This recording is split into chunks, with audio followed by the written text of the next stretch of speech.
¿Qué tal? Bienvenidos al podcast de estudios bíblicos de la Iglesia Centro de Vida Internacional. El mismo ha sido diseñado para nuestros miembros y líderes. Nuestra misión es entrenar a cada familia que se une a nuestra comunidad para vivir activamente en el propósito de Dios de la tierra. Recuerda que durante cada semana enviamos tanto una presentación, el audio de la clase y unas preguntas de comprensión de lectura. Es una bendición crecer juntos en la Biblia.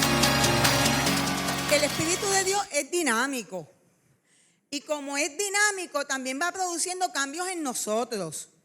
Y lo que para mí era una manera de expresar las cosas un momento antes, un tiempo antes, luego el Espíritu Santo me va dotando de capacidad y de conocimiento y uno la va expresando con mucho mayor claridad.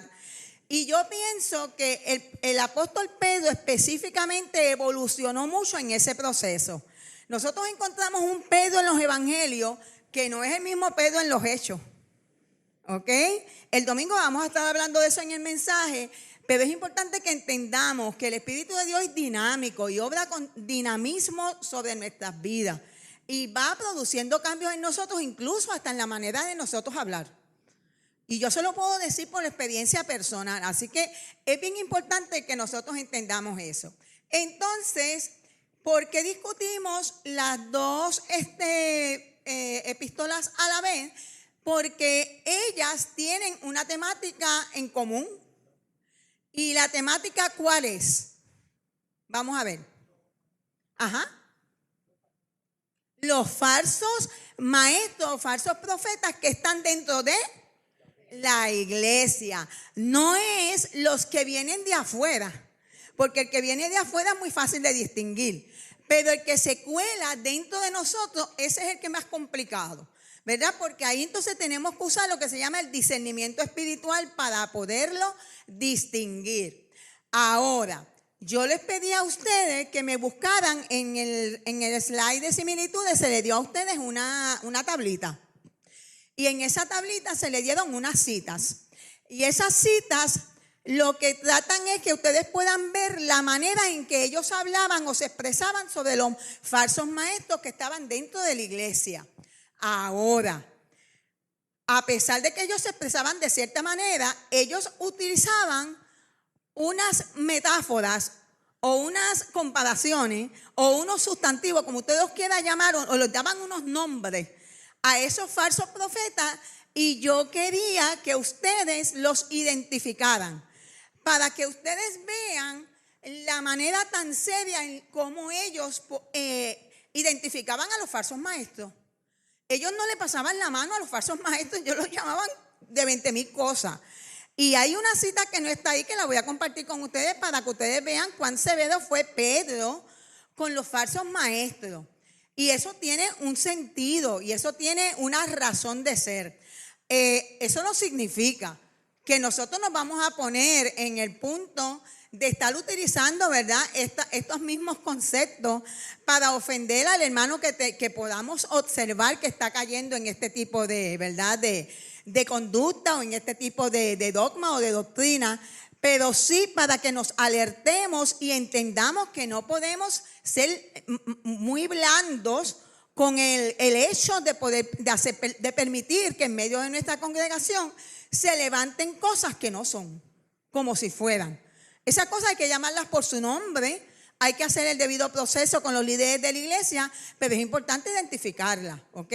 Y la idea es que nosotros entendamos que somos todos responsables de desarrollar el discernimiento espiritual para identificar cuando hay algo que no es. Y yo creo que el Espíritu de Dios trabaja en nuestra vida y nos va dando el discernimiento para eso. Para eso es el Espíritu Santo, para que nosotros tengamos discernimiento. Así que, ¿cómo vamos a hacer? Este grupo, todas las frases que utilizó Pedro. Y este grupo, las que utilizó Judas, ¿ok? ¿Qué yo voy a hacer? Yo voy a mencionar la cita que está en la tabla de el que corresponde a usted, y cualquiera que tenga inmediatamente esa respuesta, coge el micrófono y la dice en voz alta. ¿Está bien? Hay algunos donde no necesariamente hay quizás un nombre que se le da, pero sí habla de unas características. Pues usted expresa esa característica. ¿Estamos bien? Así que vamos a empezar. Empezamos por el lado de Pedro. En 2 de Pedro 1:12, ¿qué dice de los falsos maestros? Vamos a ver.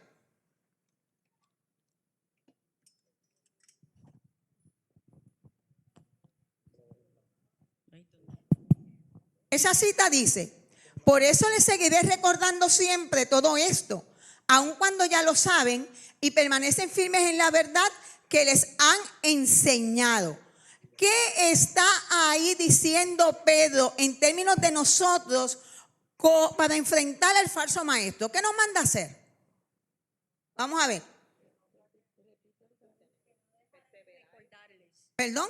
Que no dejará de recordarles. Que no, Él no lo deja de recordar y nosotros no debemos dejar de recordar lo que se nos ha enseñado. Mire, memorizar la palabra es bien importante, ¿ok? Memorizar la palabra es bien importante. Judas 5, el verso 5 de Judas, ¿qué dice? Ajá. El micrófono para que los hermanos que están lo puedan escuchar. El versículo 5 dice: mas quiero recordaros, ya que una vez lo habéis sabido, que el Señor, habiendo salvado al pueblo, sacándolo de Egipto, después destruyó a los que no creyeron. Digamos que eran incrédulos. Incrédulos. ¿Y qué consecuencia tiene el no creer?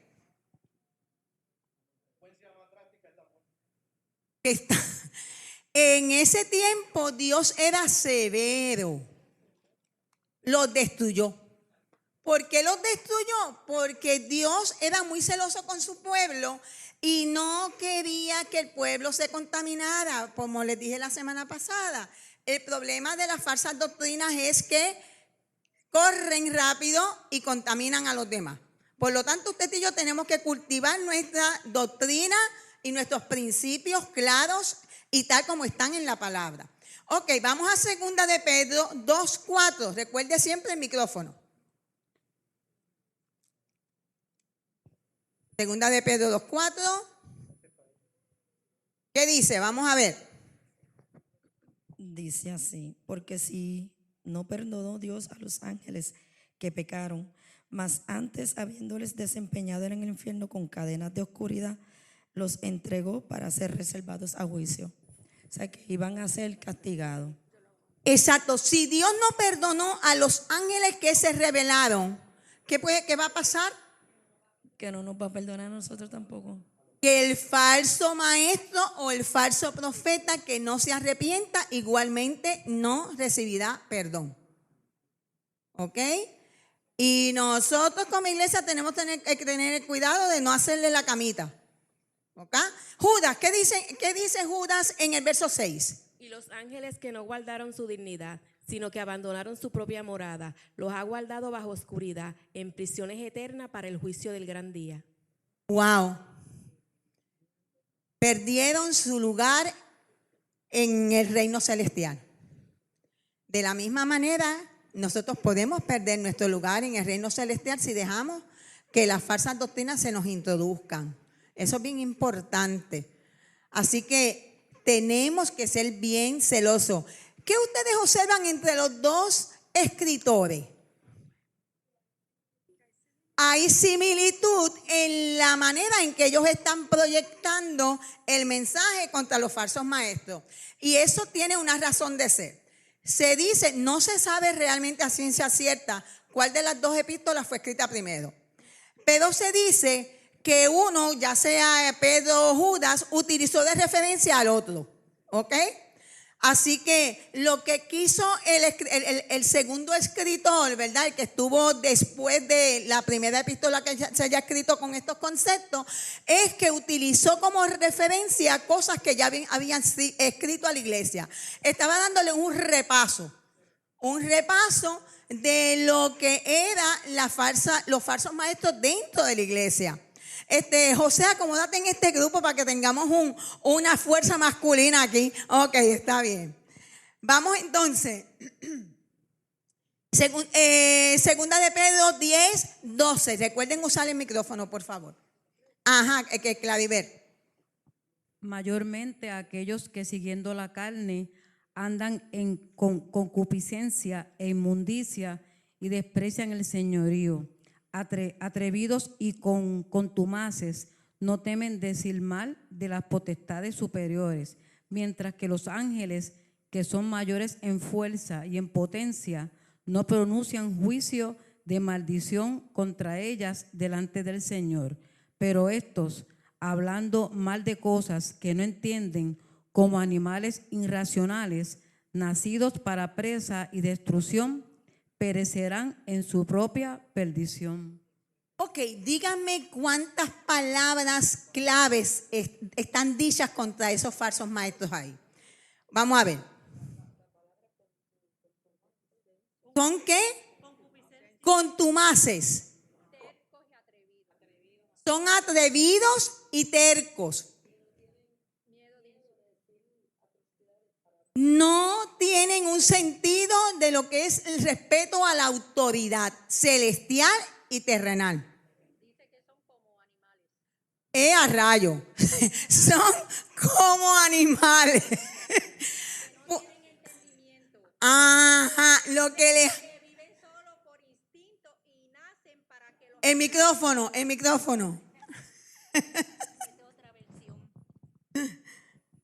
Estos hombres son como los animales, no tienen entendimiento, viven solo por instinto y nacen para que los atrapen y los maten. Hablan mal de cosas que no entienden, pero morirán de la misma manera que los animales. Oh, wow. Fíjense qué severo es Pedro. ¿Por qué? Porque él sabía el daño que produce la falsa doctrina colándose dentro de la iglesia. Cuando nosotros hablamos de falsa doctrina es cuando permitimos que nuestro entendimiento sea que tergiversado. Pero usted sabe cuándo eso ocurre, cuando nos falta el Espíritu de Dios. Porque el Espíritu Santo a nosotros nos da discernimiento para distinguir una cosa de la otra. Si nosotros no tenemos la capacidad de discernir una cosa de la otra, tenemos que evaluar qué relación estamos teniendo con el Espíritu Santo. Se supone que nosotros podamos reconocer la falsa doctrina. Se supone. Pero para yo reconocer lo que es falso, tengo que reconocer lo que es verdad. Entonces, ¿cómo vamos a reconocer lo que es verdad si la iglesia de hoy ha dejado a un lado el estudio de la palabra? Los cultos todos se han convertido en cultos de adoración. Pero qué terrible, estamos adorando lo que no conocemos. ¿Ok? Por eso nosotros seguimos insistiendo, vengan poco, vengan mucho, aquí se va a seguir estudiando la palabra, porque es que es la única manera en que usted y yo vamos a ser nutridos espiritualmente. Podemos estar adorando, podemos brincar, podemos saltar, eso está muy bueno, pero la realidad es que yo debo saber a qué yo adoro y yo debo saber lo que es la adoración que agrada al corazón de Dios y lo que no lo es. Así que tenemos que tener mucho cuidado con eso, ¿ok? Vamos a Judas 8 al 10. Ajá, Damari. Dice así: no obstante, de la misma manera, también estos soñadores mancillan la carne, rechazan la autoridad y blasfeman de las potestades superiores. Pero cuando el arcángel Miguel contendía con el diablo, disputando con él por el cuerpo de Moisés, no se atrevió a proferir juicio de maldición contra él, sino que dijo: el Señor te reprenda. Pero estos blasfeman de cuantas cosas no conocen, y en las que por naturaleza conocen, se corrompen como animales irracionales. Otra vez. La versión Dios habla hoy dice animales sin entendimiento. ¿Ok? Fíjese que otro aspecto ahí dice esos hombres. Eso es como un concepto despectivo. No es lo mismo cuando usted dice ese hombre, a que dice ese hombre, esos hombres, es un concepto despectivo. Otra cosa que nosotros tenemos que entender es que usted y yo no tenemos autoridad a estar hablando de cosas celestiales si no las comprendemos. Y a estar descartando y menospreciando cosas que ocurren espiritualmente que usted y yo no entendemos. No porque yo no entienda algo, no puedo decir que no es espiritual. Tenemos que tener mucho cuidado. Pero por eso vuelvo y recargo, es tan importante el conocimiento de la palabra y una relación de intimidad con Dios en nuestra vida diaria. Esa búsqueda de que el Espíritu Santo me escudriñe y de que el Espíritu Santo me dé discernimiento. ¿Ok? Fíjese que dice que los antiguos no se atrevían bajo ningún concepto menospreciar cualquier cosa que representara un ser celestial.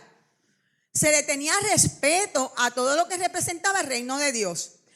Pero cuando una persona comienza a demostrar irreverencia o poco respeto a las cosas espirituales, ahí ya yo tengo que tener un alto.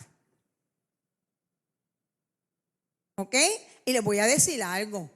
Quizás ahora no tengamos gente que son tan abiertamente y que tratan de venir a desafiarnos a nosotros en nuestras doctrinas. Pero ¿cuántas veces nosotros estamos dentro de la casa del Señor, estamos adorando y tenemos un montón de gente conectados al celular? Es lo mismo. Es lo mismo.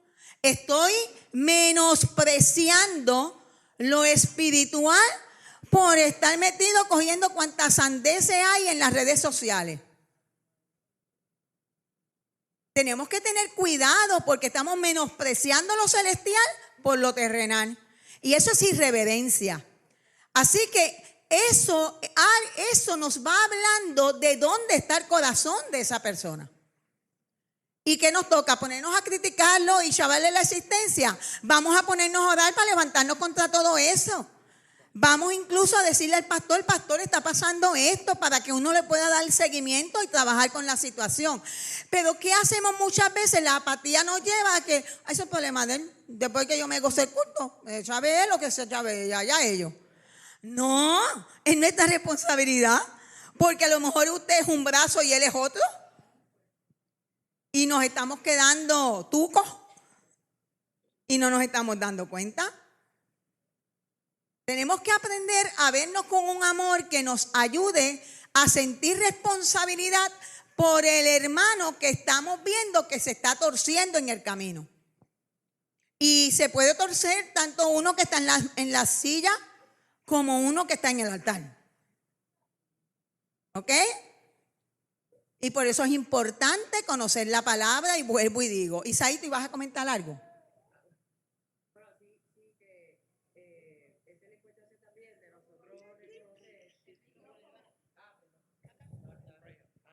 Micrófono.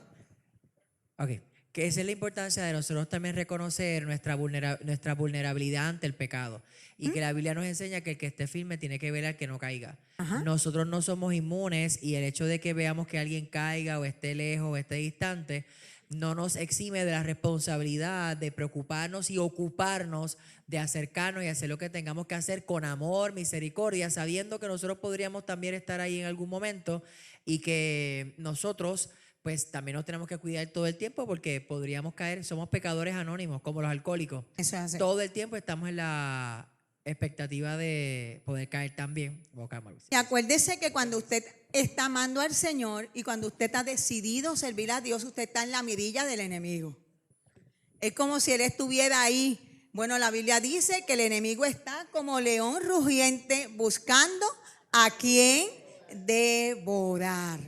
Así que no vaya a ser que nosotros creyéndonos que estamos muy firmes, seamos devorados, estando pendientes de aquel y no ocupándonos de cómo estamos nosotros. Eso es bien importante. El verso 11 de Judas, ¿lo leímos o no? No, pues muy bien. Vamos al 11 de Judas. Micrófono, por favor. Hay de ellos porque han seguido el camino de Caín y se lanzaron por lucro en error a Balaam y perecieron en la contradicción de Coré. ¿Qué pasó? ¿Por qué menciona esos personajes bíblicos? Ajá. Porque Coré se rebeló contra Dios y Coré de la casa de lo que serían los levitas, los que cantan. Y esa tribu, pues el Señor las desechó. ¿Y qué usó Dios? Abrió la tierra y se los tragó. Fuego, y se volvió la tierra y se los tragó. ¿Verdad? Son cosas que uno dice, ay Señor, si el Señor fuera a hacer eso ahora, ¿a cuánto se tragaría? ¿Sabe? Tenemos que, y yo pienso que todo esto está en las Escrituras, es para que nosotros sepamos la seriedad de lo que implica el reino de Dios. No estamos para tiempos de juego, estamos para tiempos de fortalecernos en nuestra relación con Dios. Y mucho más cuando sabemos que nuestra redención está cerca, como dice las Escrituras. Claro, como dicen mis hermanos carnales, mis hermanos biológicos dicen, ay, desde chiquito me están diciendo lo mismo. Bueno, pues puede ser que incluso yo muera y no lo vea, pero ¿y si ocurre antes de? ¿Y si muero y no estoy listo? ¿Verdad? Por lo tanto, es bien importante que nosotros entendamos que según en aquel tiempo Dios era severo con la gente que se rebelaba, la rebelión siempre tendrá graves consecuencias. No importa el tiempo. La rebeldía siempre trae graves consecuencias. ¿Ok? Vamos a 2 de Pedro 2:17. Micrófono. 2:17.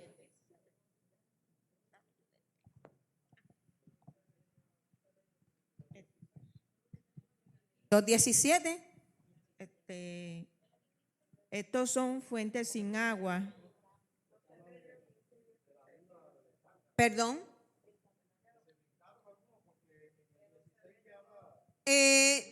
No leímos el 2:15.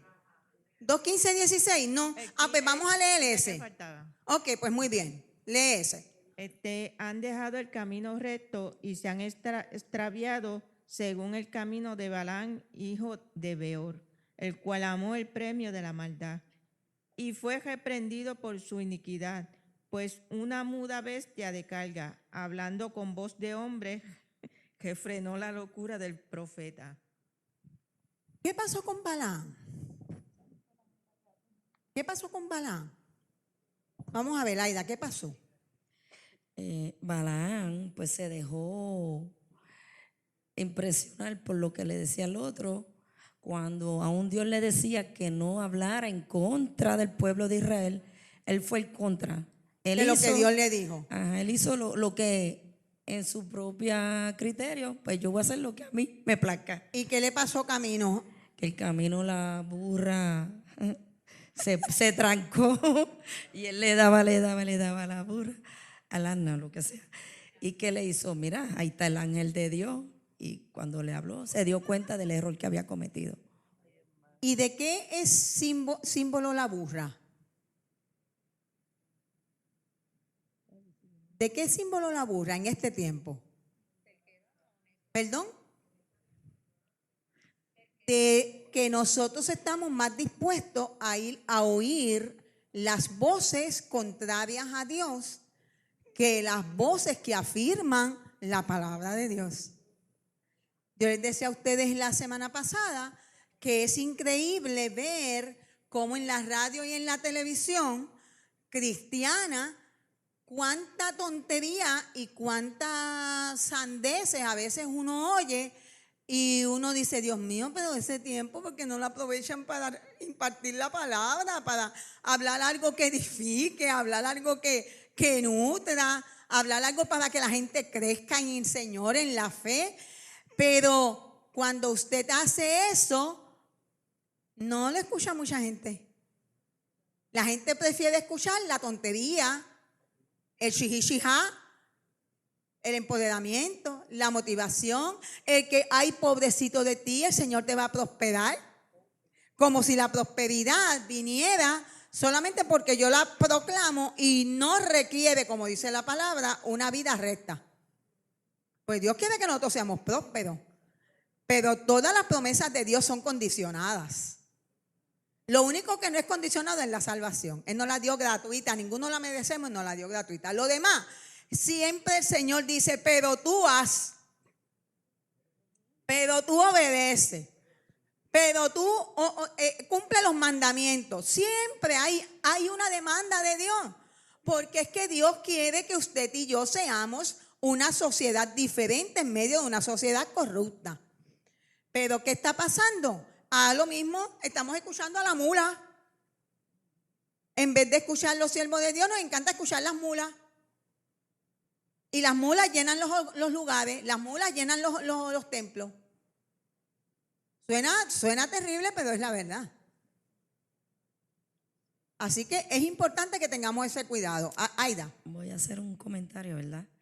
En el tiempo que yo llevo en el Evangelio, pues a nosotros se nos ha enseñado que ore. Y a mí siempre me chocaba porque yo decía, pero es que el Señor me está pidiendo que si tú quieres esto, tú tienes que hacer otro. Pero se nos ha enseñado que Dios te lo da por gracia. ¿Y qué yo tengo que hacer? ¿Sabes? Y ahora vengo, ¿verdad? Que es una falsa doctrina. Porque Dios te da, pero como usted está trayendo ahora mismo, tú tienes tus condiciones, tú sabes, tú tienes que hacer esto. Y lo más que el Señor te pide es busca la palabra, nútrete de ella. Pero como que hay tu hora y el Señor te va a resolver todo, como decimos por ahí, como por alta demanda. Vive irresponsablemente, pero ora y tienes respuesta. La salvación no se gana por obra, eso estamos claros. Pero el desarrollo de nuestra vida espiritual, nosotros tenemos que accionar. No nos viene así porque así, ¿ok? Para los que están en la grabación, hermano, se cayó un micrófono. Ok. Micrófono. Es como también el versículo que dice, someteos a Dios y el diablo huirá de nosotros. Pues solamente cogemos, el diablo va a huir de nosotros. Pero ¿cómo nos sometemos a Dios? Exacto. Con la palabra y con la oración, porque no hay otra forma. Como yo le dije la semana pasada, los que dicen, no, pero es que todas las cosas obran para bien. Ajá. ¿Y el resto ¿y dónde está el resto del texto? Eso es una promesa para el cuerpo de Cristo, eso no es una promesa para todo el mundo. Entonces, cogemos las promesas del Señor y se las aplicamos a todo el mundo. No, las promesas de Dios son para el cuerpo de Cristo. Eso es bien importante que nosotros lo entendamos. Ya leímos el 11 de Judas, vamos a 2 de Pedro 2:17. ¿Qué es de aquí vamos a leer? 2 de Pedro 2:17.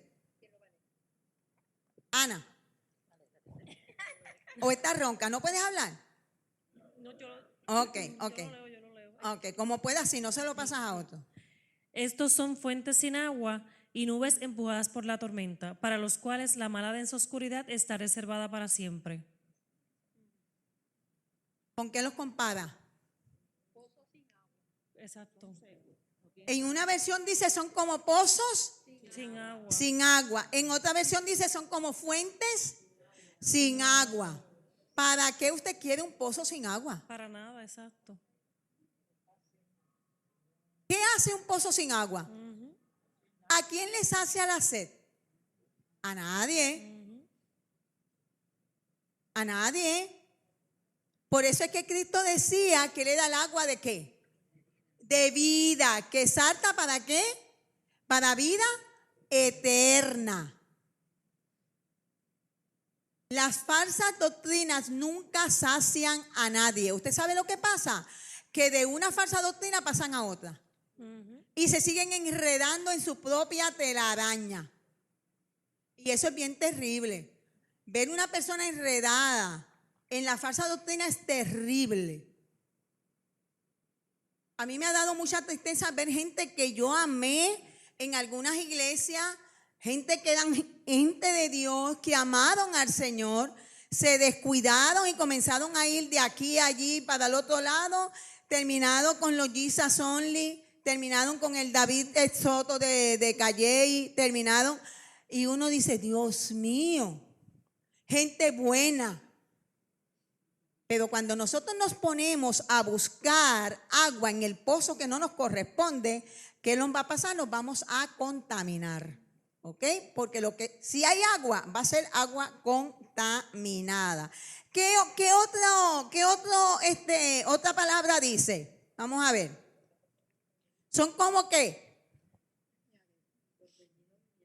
Son como nubes llevadas por el viento. Y uno dice nubes sin agua. Muy bien. Y están condenados a pasar la eternidad en la más negra oscuridad. Vamos a ver qué dice Judas 12:13. Olga. Estos individuos son un peligro oculto. Sin ningún respeto convierten en parranda las fiestas de amor fraternal que ustedes celebran. Buscan solo su propio provecho. Son nubes sin aguas llevadas por el viento. Son árboles que no dan fruto cuando deberían darlo. Están doblemente muertos, arrancados de raíz. Son violentas olas del mar que arrojan la espuma de sus actos vergonzosos. Son estrellas fugaces para quienes está reservada eternamente la más densa oscuridad. Rayo, qué montón de cosas les dijo ahí. Dios mío,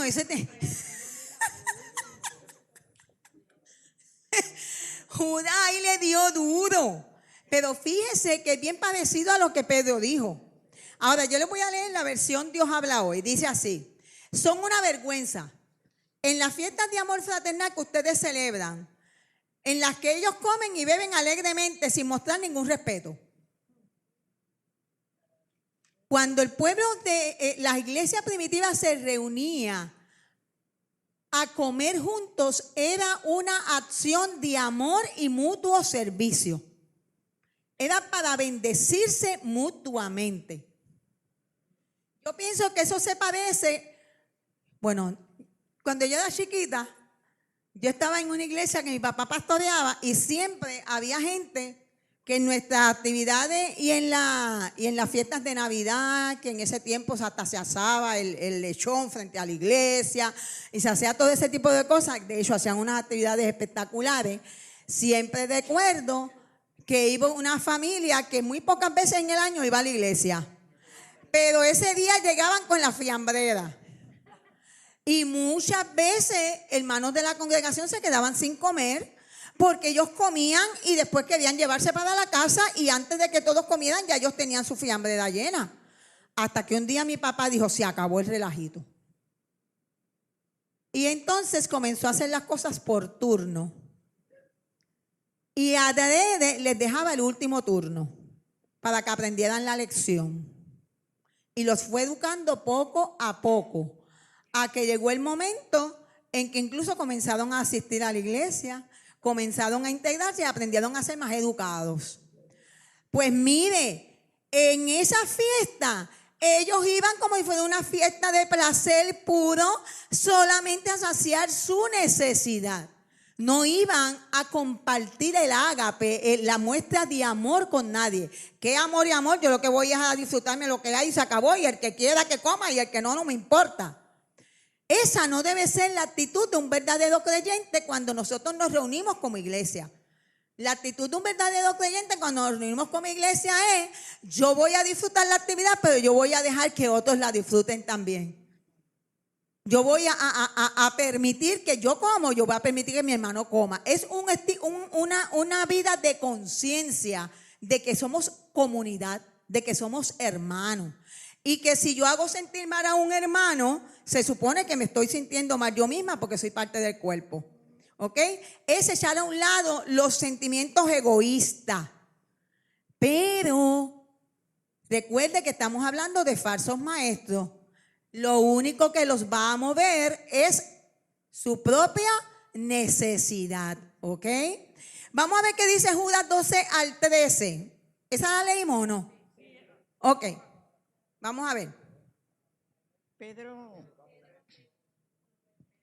Ok, vamos a Pedro 3.2, ¿verdad? Perdónenme. Pedro 3.2. Para que tengas memoria de las palabras que antes han sido dichas por los santos profetas y de mandamiento del Señor y el Salvador dado por vuestros apóstoles.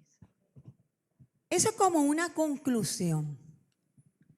Pedro está diciendo, mis hijos, acuérdense en lo que le enseñamos. Acuérdense en lo que le enseñamos. Y yo creo que esa es una palabra que en la iglesia de hoy debe decirse constantemente. Acuérdense en lo que se les está enseñando. Repásenlo, medítenlo, repítanlo, busquen ponerlo en práctica. Porque somos oidores olvidadizos. Somos oidores olvidadizos. ¿Cuántas veces nos salimos del templo y alguien nos pregunta, ¿de qué predicaron hoy? Ay, ¿de qué predicaron hoy? Estuvo bien bueno y me edifiqué, pero no me recuerdo. Quiere decir que tenemos que aprender a pedirle al Espíritu Santo que nos ayude a concentrarnos y a recibir esa palabra. Tiene que haber un proceso de preparación de nosotros para recibir la palabra. Porque si no, lo vamos a ver como un cuento más y ya, y se nos olvidó. Claro está, la palabra no torna atrás vacía. Y yo tengo la experiencia de que a veces he creído olvidar una cita y de momento cuando más la necesito, ahí surgió. Y me surge completita. Pero tenemos que tener un acto de una responsabilidad y una reverencia a la palabra de Dios. El verso 17 de Judas. Vamos a ver. Pero ustedes, queridos hermanos, acuérdense de que los apóstoles de nuestro Señor Jesucristo. Pero ustedes, queridos hermanos, acuérdense que los apóstoles de nuestro Señor Jesucristo. Lo que pasa es que está como a mitad. Ajá. Acuérdense de los apóstoles de nuestro Señor Jesucristo, no es de lo que ellos les habían dicho. Exacto, es que continúa, léela completa, es de lo que ellos enseñaron. Ajá, léela. Les habían dicho, en los últimos tiempos habrá gente burlona que vivirá de acuerdo con sus malos deseos. Repite ese verso. Les habían dicho, en los últimos tiempos habrá gente burlona que vivirá de acuerdo con sus malos deseos.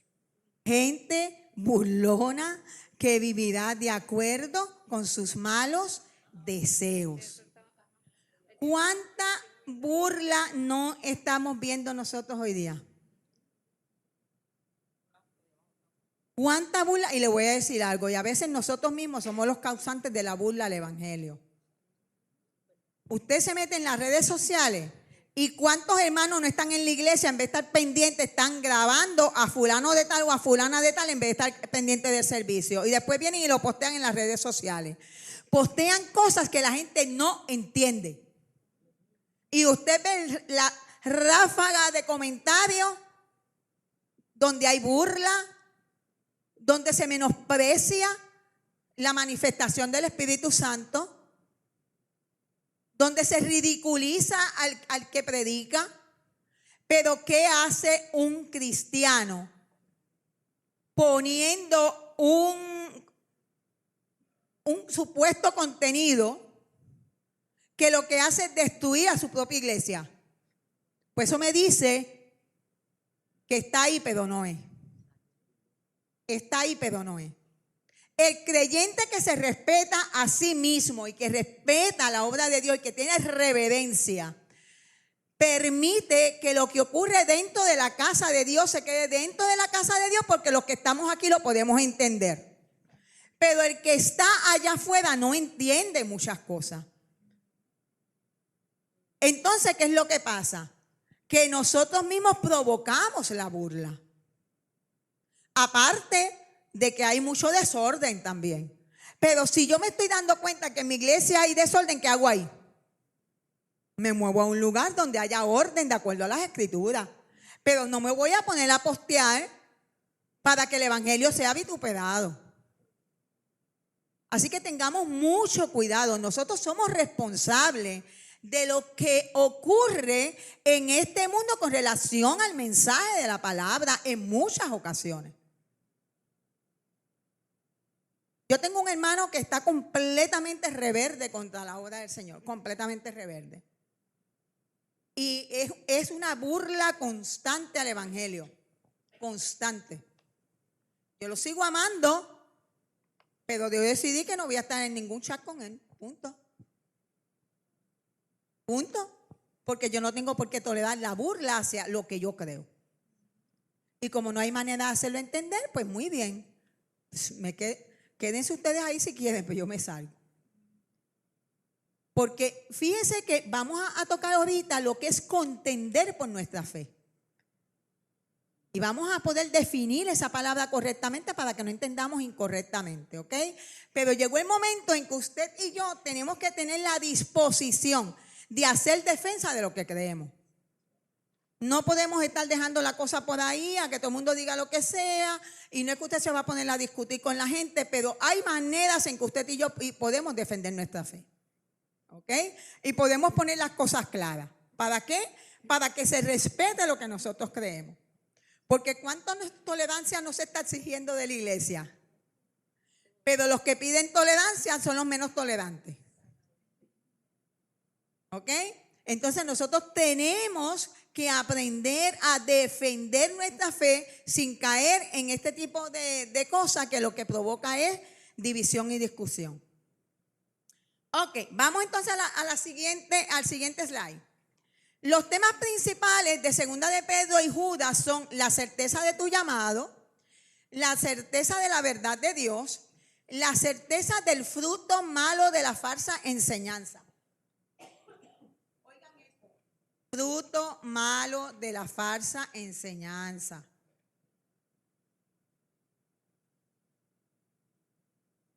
No podemos esperar frutos buenos de la falsa enseñanza.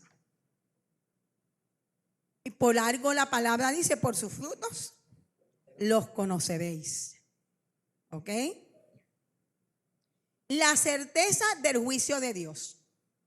Todas esas son cosas que hoy día se ridiculizan. Todas son cosas que se ridiculizan. Cuando uno dice, pues yo tengo un llamado y ahora he decidido hacer esto para la obra del Señor. Un llamado, ¿y qué es eso? Ay, eso es ponerte trabajo de más, eso es echarte cargas que tú no necesitas, que Dios cargue con su gente si quiere. La gente no entiende. Pero somos usted y yo los que tenemos que tener esa certeza. Ahora, ¿qué es certeza? Esa era la otra asignación. Vamos a ver. Luis y Nedimar, quiero escuchar dos definiciones. Se puede definir como la seguridad y la confianza de ciertos acontecimientos que van a ocurrir, y en este plano, pues espiritualmente hablando, puede ser de una masa colectiva o de un solo individuo. O sea que las promesas de Dios sí se van a cumplir. Exacto, es esa seguridad y esa confianza. Nedimar. Yo la busqué en la Real Academia Española, tengo dos definiciones. Una dice conocimiento seguro y claro de algo, y la segunda dice firme adhesión de la mente a algo conocible sin temor de errar. Ah, fíjense lo que dice, sin temor de ¿qué? De errar. ¿Y cómo usted y yo podemos tener certeza de que algo es cierto en términos espirituales? Que está en la palabra, tan sencillo como eso, y que no se está usando fuera de contexto. ¿Está bien? Porque muchos de los pastores que tenemos hoy, de la prosperidad y de esto, van y usan el Antiguo Testamento y lo conectan con el Nuevo Testamento. ¿Para qué? Para buscar ¿qué? Lucro personal. Pero ¿quién es responsable de darle la interpretación adecuada a la palabra? Cada uno de nosotros. Los maestros estamos para enseñar, para reforzar, para que usted se nutra. Pero cada cristiano tiene la responsabilidad de buscar entender la palabra. Y para eso el Espíritu Santo está ahí para respaldarnos. Pero si nosotros ni sacamos tiempo para hacerlo, pues entonces ¿cómo queremos recibir lo que no estamos buscando? Dios nos va a dar lo que nosotros buscamos. Él no nos va a venir a tosigar, mira, toma certeza. Él no va a hacer eso. La certeza viene cuando usted se da el tiempo de ponerse a los pies del Señor y decir, Señor, aquí yo estoy. Dame discernimiento, ayúdame a entender tu palabra, Espíritu Santo, dame la iluminación y la revelación necesaria para yo entender tu palabra. Cuando hacemos eso, mire, la palabra se nos hace como una luz. Empezamos a entender lo que no entendíamos. Y eso es importante. Bíblicamente hablando, certeza es una palabra con un significado muy importante. Se deriva del latín certus, que significa seguro. La certeza es una característica de las características más destacadas de la Biblia, ya que describe la confianza en la soberanía de Dios. ¿Ok? Esta es una verdad aplicable tanto a la vida cotidiana como a la vida espiritual. De hecho, la certeza es un concepto que aparece muchas veces en la Biblia. La certeza, bíblicamente hablando, también se utiliza para describir el carácter de Dios.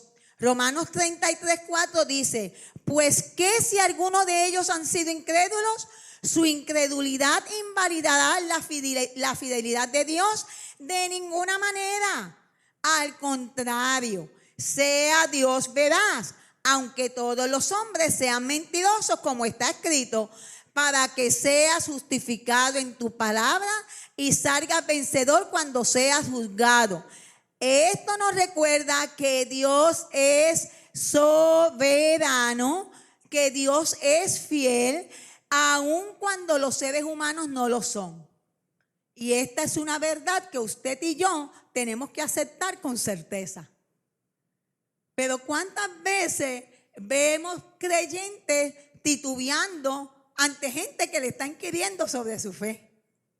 Si la gente no ve que usted y yo tenemos certeza, pues ¿cómo van a creer? Imposible. La gente tiene que ver que usted y yo sabemos lo que estamos predicando. Creemos lo que estamos predicando y podemos decir, mira, yo lo he experimentado en mi propia vida. Por eso siempre yo digo, no se conforme con lo que otro recibió.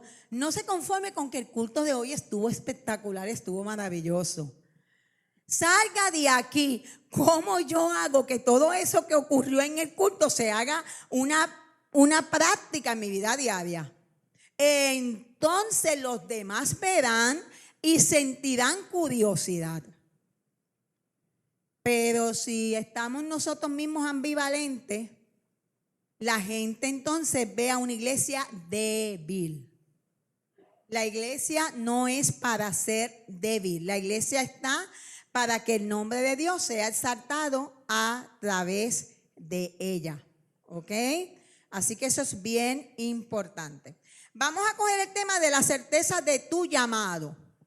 Primero, la salvación es obra de Dios. Ni usted ni yo podemos hacer nada para ser salvos. Ni pudimos haber hecho nada para ser salvos.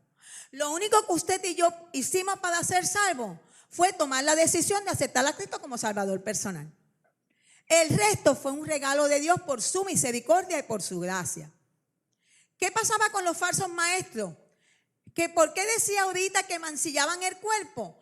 Porque ellos enseñaban también que en la manera en que tú sacrificaras tu cuerpo y tú empezaras a conectar mentalmente y a superar las dificultades y las limitaciones de tu cuerpo con tu mente, tú te conectabas con lo espiritual. Y eso tenemos filosofías hoy que son muy parecidas, ¿verdad?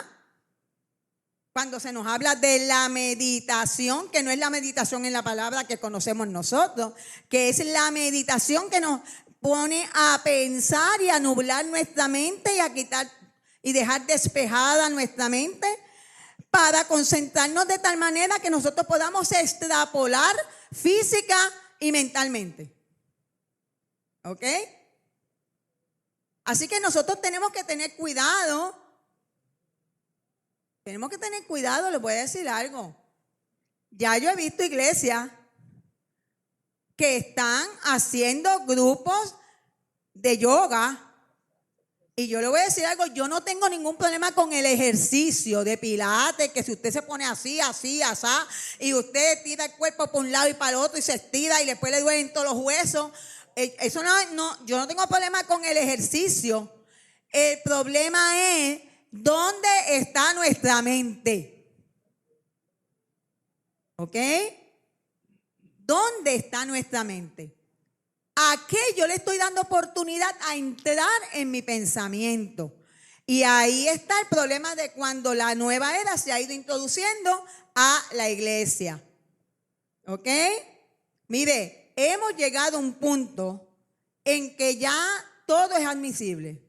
Los otros días estaba compartiendo con Melissa y con Isaí, ellos me comentaban y yo vi el video de una iglesia americana donde la pastora, o por lo menos de un líder, ¿verdad? De una líder de la iglesia, con bombas y platillos, ella entra, ay hermano, yo estoy tan feliz y tan contenta hoy, porque hoy yo les voy a presentar algo maravilloso que ha ocurrido en nuestra casa.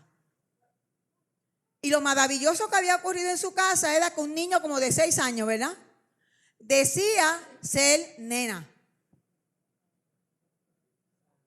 Y lo lindo fue que subieron al niño al altar, vestidito de nena, y ella decía, ay, nosotros hemos leído tanto sobre lo que es las personas transgénero, y hoy estamos felices de admitir públicamente que nuestro hijo es trans. Y lo lindo era que toda la iglesia estaba aplaudiendo y celebrando. Y el pobre niño para la destrucción que va.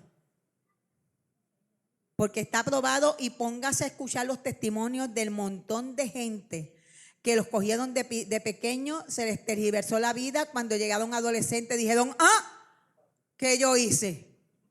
¿Qué me hicieron mis padres? En Estados Unidos hay casos de jóvenes adolescentes que están demandando a sus padres porque le permitieron pasar por ese proceso cuando ellos eran unos niños que no tenían la capacidad de decidir.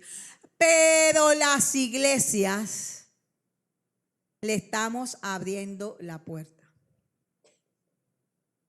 Mire, cuando yo vi eso, a mí se me revolcó todo, porque yo decía, eso es pura apostasía. Pero hay que ser tolerantes, hay que ser bendito, hay que recibirlo. La Biblia no te dice que no los reciba, pero la Biblia te dice que lo lleve a lo que es correcto, conforme a las Escrituras. Y para eso hay 20,000 cosas que se pueden hacer. Y le voy a decir una cosa. Y por otro lado, la iglesia se tiene que poner las pilas. Cuando yo me criaba, una persona llegaba hacia la iglesia, y usted sabe qué hacía la gente. Lo dejaban tranquilitos. Yo recuerdo que lo dejaban tranquilitos, no se ponían a molestarlo ni a decirle, deja de venir con. No, yo recuerdo que se lo dejaban tranquilito. Pero empezaban en secreto a orar por esa persona. Hacían guerra espiritual. Comenzaban y no dejaban de ayunar hasta que la persona era libre. Pero ahora ayunar y ahora orar por esas cosas tampoco se puede hacer. ¿Y qué dice la palabra? Que hay cosas que no salen si no son con oración y ayuno. Yo creo en la psicología. Limitadamente. La psicología no puede más que lo que puede hacer el Espíritu de Dios en la vida de una persona. Eso es importante que nosotros lo entendamos. Pero ahora vamos primero a todo, menos a la oración y a la búsqueda de Dios para hacer guerra, ponernos en el vallado, hacer intercesión por la vida de alguien.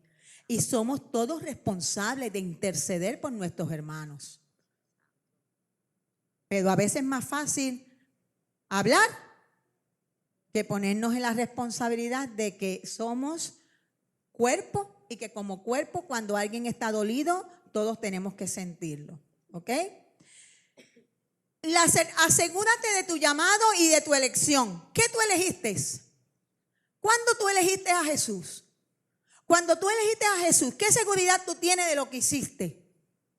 ¿Cómo le puedes hablar a otros de esa seguridad? Mire, la mejor manera que usted y yo tenemos de hablarle a otros de la seguridad en Cristo es conociendo la palabra. Por eso usted ve que en la segunda epístola de Pedro, la palabra conocimiento se repite una y otra vez. Porque Pedro estaba claro de que era el conocimiento de la palabra lo que abría la autoridad para nosotros tener la certeza de nuestra fe y de nuestro llamado. Pero si no conocemos la palabra, vamos a saber hablar de todo, pero cuando se nos habla la palabra no sabemos un divino. Examina el fruto de tu vida. Esa es la mejor manera de usted y yo saber que estamos en el orden de Dios. Si todavía hay cosas de las que yo no me puedo desprender, tengo que ir al Espíritu Santo y decirle, Espíritu Santo, ¿qué está pasando conmigo? Tengo que ir a los pies del Señor a decirle, ¿qué está pasando conmigo? ¿Por qué yo tengo esto aquí pegado y no se me quiere salir? Mire, le voy a decir algo. Dios trabaja nuestro carácter. Dios trabaja con nuestra personalidad. Dios trabaja con nuestro temperamento. Dios trabaja con nuestra manera de vestir. Dios trabaja con nuestra manera de hablar. Él está a disposición. Pero usted y yo tenemos que anhelar ese cambio en nuestras vidas. Y para eso lo mejor es la intimidad con Dios. Yo era una corajuda. Si mami estuviera viva y le mandaba a preguntarle, dígame cómo eras, yo era una corajuda. Pero cuando me metí a los pies del Señor, el Espíritu Santo me transformó y quitó de mí ese coraje. Y nací en el Evangelio. Porque también nos creemos que nacer en el Evangelio nos salva. Eso no salva a nadie. Lo que salva a uno es una experiencia personal con Jesús. Cuando yo tuve esa experiencia personal con Jesús, poco a poco mi vida fue cambiando. Hasta mi manera de hablar fue cambiando. Y en la medida en que me he hecho más adulta, más responsable el Señor me ha hecho de mi manera de hablar. Pero hay algo que yo tuve que hacer. Admitir delante del Señor, Señor, yo necesito trabajar con eso. Yo necesito que tú trabajes con eso. Pero para eso necesitamos conocimiento de la palabra y vida de intimidad con Dios. Es de la única manera.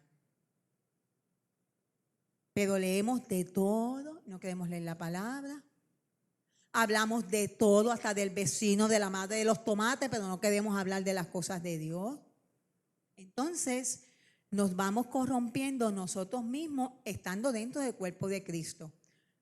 Quiere decir que usted y yo somos responsables. Y para terminar, recuerde que la certeza de su llamado es un regalo de la misericordia de Dios.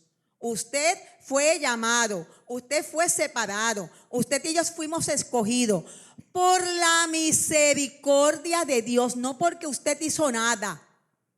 La salvación, vuelvo y repito, y aquí eso se dice tantas veces que yo creo que ya no nos tenemos que saber de memoria.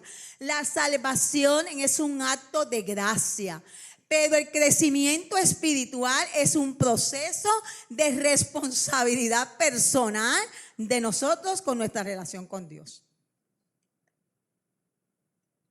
Por eso es que es tan importante el que conozcamos lo que creemos, lo que pensamos y lo que promovemos en medio de nuestra iglesia. Amén. Así que pensaba que podíamos terminar hoy, pero muy buena la dinámica. Les agradezco a todos haber hecho la asignación. Eso me gustó de estar dando asignaciones porque participan más. Así que para la semana que viene apunten. ¿A qué se refiere en las Escrituras cuando se habla de la verdad de Dios? Ahí va a tener que buscar un poquito más en libros o en información. La va a encontrar también en internet, en información que tiene que ver en interpretación bíblica, ¿ok? ¿A qué se refiere el concepto la verdad de Dios? Cuando en la Biblia se dice la verdad de Dios, ¿a qué se refiere? Y la segunda pregunta que van a contestar, ya yo les dije, les cogí el gustito a las asignaciones, es ¿cuáles son los malos frutos de la falsa enseñanza?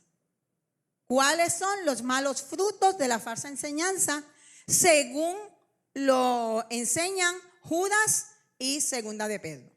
Amén.